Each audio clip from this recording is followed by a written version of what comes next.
Class 9 15.3 17 দাগে 4 একটি rhombus এবং একটি বর্গক্ষেত্র একই ভূমির ওপর অবস্থিত।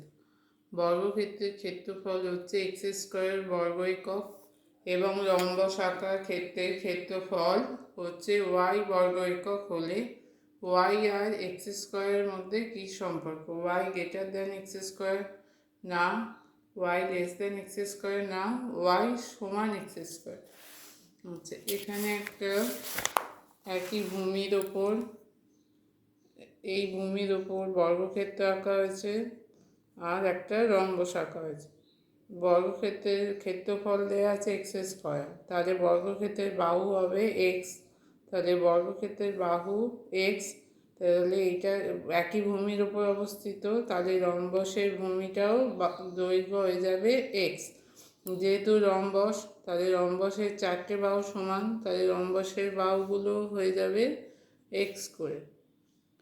এবার রম্বসের ক্ষেত্রফল ওয়াই সমান হচ্ছে, যেহেতু সামান্তরিক রম্বস তাহলে ভূমি ইন্টু উচ্চতা এক্স ইন্টু এইচ।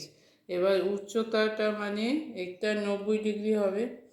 উচ্চতা মানে কি? লম্ব হয়, লম্বটাকেই উচ্চতা বলে, তাহলে এটা 90 ডিগ্রি। 90 ডিগ্রির বিপরীত বাহু হচ্ছে এক্স, তাহলে বৃহত্তম কোণের বিপরীত বাহু ক্ষুদ্রতর কোণের বিপরীত বাহু অপেক্ষা বড় হবে, তাহলে এক্সটা গ্রেটার দেন এইচ।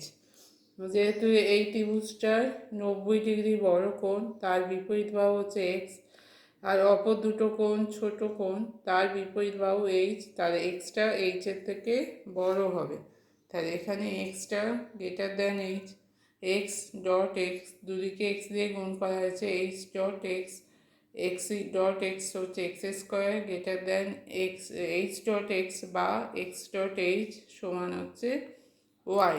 তাহলে এক্সের সঙ্গে এইচ গুণ করে হচ্ছে এখানে ওয়াই, এক্স আর এক্স গুণ করে হচ্ছে এক্স স্কোয়ার, তাহলে দেখা যাচ্ছে ওয়াইটা এক্স স্কোয়ারের থেকে ছোট হচ্ছে, তাহলে ওয়াই রম্বসের ক্ষেত্রফল সমান, রম্বসের ক্ষেত্রফল বর্গক্ষেত্রের ক্ষেত্রফলের থেকে ছোট হবে।